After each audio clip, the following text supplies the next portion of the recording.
My lords and ladies, I welcome ye to Ye Olde Workshoppy. My name is Redhead the Barbarian Warrior, and he feels like a bit of a Burke actually. Ladies and gentlemen, welcome back to the workshop. It's fantastic to have you here. You're probably wondering why I'm looking like this today. Allow me to explain. So some of you might know I am big into history. I always have been since I was very young. Medieval knights, warriors and great big battles really interested me and got me excited. So as a child I was always wanting swords. I have several. I made this shield with my dad. It's one of the few things I've made with my dad. A trampoline net became chainmail to my 8-year-old mind. I've even nicked knives from my brother and commandeered them as my own. I made this sword belt, which is quite tight for me now because I've grown a bit. Sewed up myself a money pouch from a plain medieval currency, and made myself a scabbard as well from an old belt with some expert sewing there, as you can see, and as you hopefully saw in the intro. So, why am I telling you this? Well, I've told you before, in the last couple of videos that I've got a big from scratch project coming up, and that project is going to be making a new shield. Reason for that is because I thought it'd be a fun thing to do. I think it's really going to challenge my capabilities as a craftsman, and this shield that I've currently got has a couple of flaws, or not flaws, but characteristics that I want to improve in a new one. Primary among those is going to be the curvature of it. This is made from plywood, so it is straight, as you can see. I would like a new one to be to have a curve so it fits my body a bit better. I'd also like it to be a lot thicker. This is made of 6mm ply, which really, it was fine for me as when I was little, because I mean I wasn't that strong then, whereas I'm much stronger now. This feels very light, so I'd like one to be made a lot thicker and a lot stronger. You can see from where I was, I've played with it in the past, had swords bashing against it with my friends. It's taken quite a battering, so I'd like to make a more durable one. Another thing is the size. If I hold this comfortably to guard my body in a sort of close-up attack, I like where the bottom comes to, but I'd like the top to be a bit higher, and like I said, I want a bit more curvature so it hugs my body a bit better. How I secure it to my arm, I want to improve as well. I've currently got this wooden handle, which again is fine, but it's not the most comfortable, and it's also quite large and unwieldy. I'd like to change that for a leather strap. I've got a leather strap here. This is one of my granddad's old belts actually that my dad got to use for it. And we've currently got 2 slots cut in the plywood that it just goes through, so that could obviously be cut and then it would break.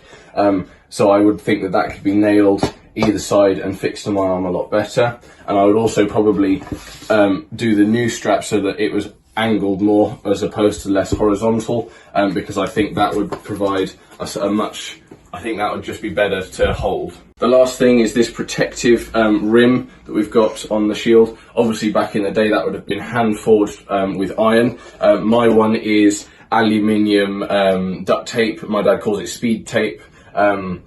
That's what we put on here just to give it the effect, but on the new one that we're hoping to make today, or in this project, I'd like to make out of some proper metal and nail it on and give it a proper durable outer rim so that this can become a proper smashing tool as well as a defensive tool.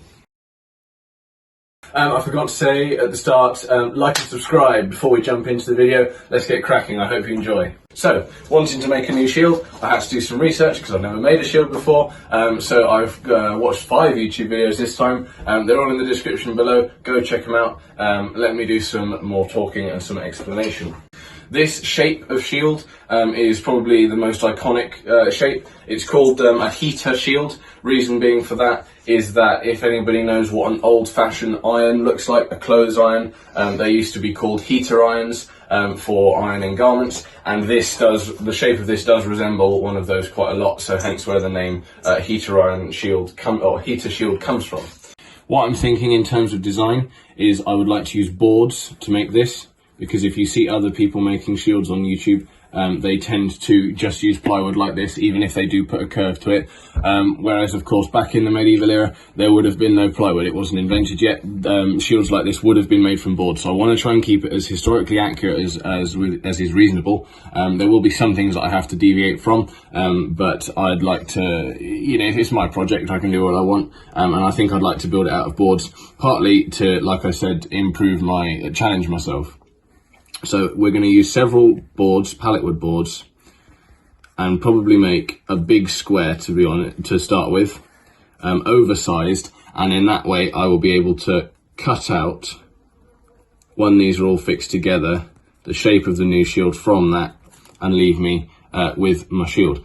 I will use battens across like this to nail those two, and if you can imagine a top-down view, so looking at the shield in like this, looking straight down on top of it, it's going to want to have that curve to it, and with the battens on there, we're going to have to put a curve to those battens so that the boards contour to the shape of the shield like that.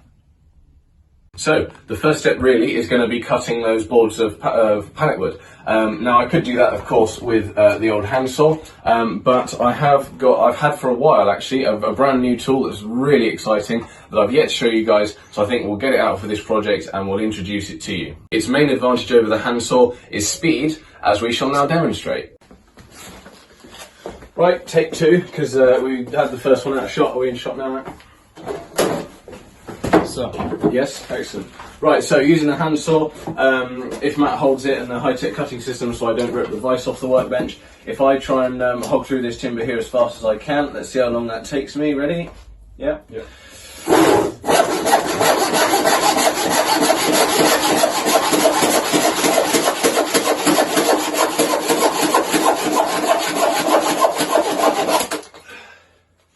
Right, I don't know how long that was. I'll have put a timer on the screen, hopefully. Now let me introduce the competition.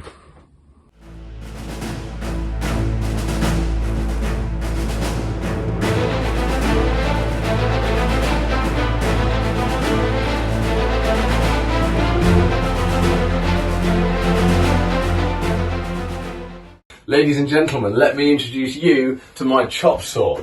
It's so awesome, so awesome. I actually got this from my uncle. He's done some woodwork himself. He works for a fencing company, landscaping company. And we were visiting and talking about the work that I do and getting into the work. And the fact that he has now got at least one much newer chop saw.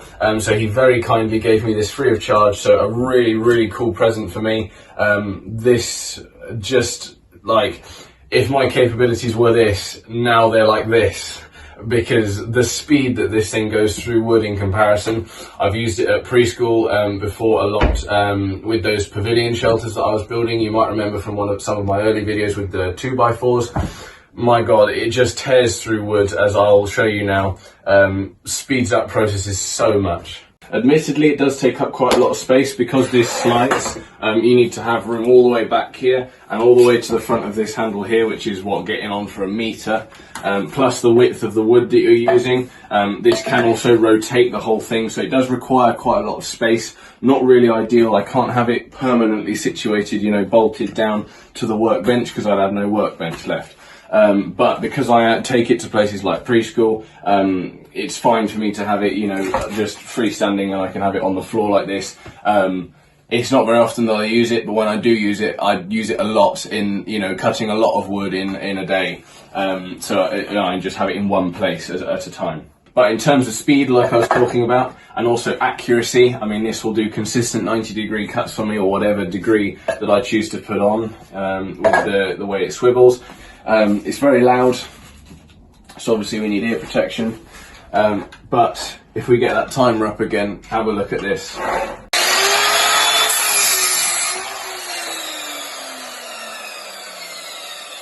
Just nuts. Not sure what brand it is, what that P stands for. Looked it up, can't really find anything. I'm not too fussed though. It works, and it's got a 9-inch diameter blade, so when it comes to changing that blade, that's all I need to look for is a 9-inch diameter blade. There's only a couple of things, or one lever that I don't know what it does, and that's that one down there, but I could always ask my uncle and find out. And I think it has something to do with the tilt here, because at the minute it doesn't lock. I just have to go careful to keep using it in this orientation.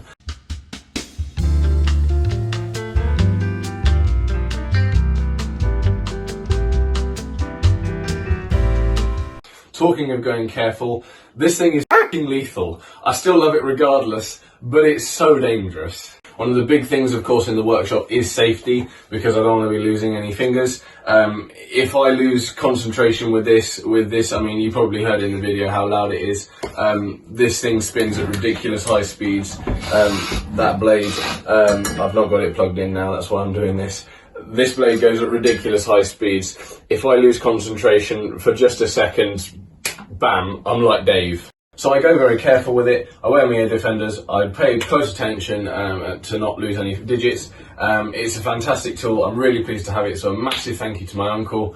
Let's put it to use, shall we? So I've got quite a stockpile of pallet wood built up, because I've not been in here for making anything for quite a while out of it, both in here and outside. But looking at the shield, the bottom is fine. I said I want to make that, say, if we go 6 inches taller and we could add another 32 inches I think is going to be loads. That will give us lots of room, because I think I said my plan is to make an oversized square of boards nailed together on curved battens to give it that contoured body hugging shape. And once we've done that, I will get a template that I like and trace on there, and then we'll cut it out from that big blank of square material. So 32 inches long, and it's currently 22 inches wide.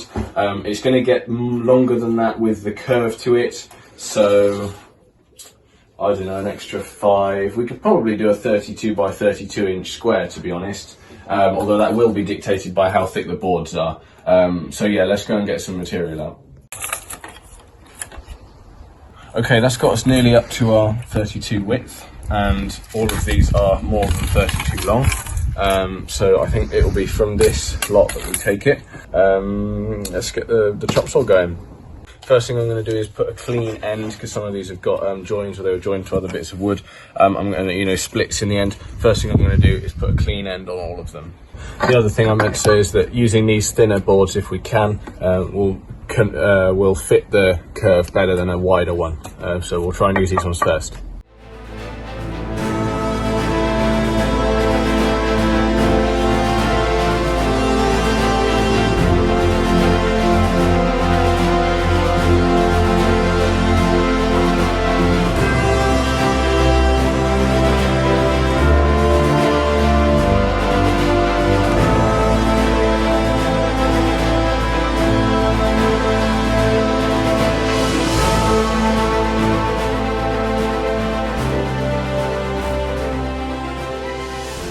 Okay, in no time at all, we're sitting at 32 by 31, which is just fine. What I think we're going to do now is go and cut the battens. I'm thinking we're going to use some of this 2x2 material for the battens. I will use segments that have not got any knots in them to make putting the curve on them easier. I'm just going to cut them to the 22-inch length of or width of the shield, and yeah.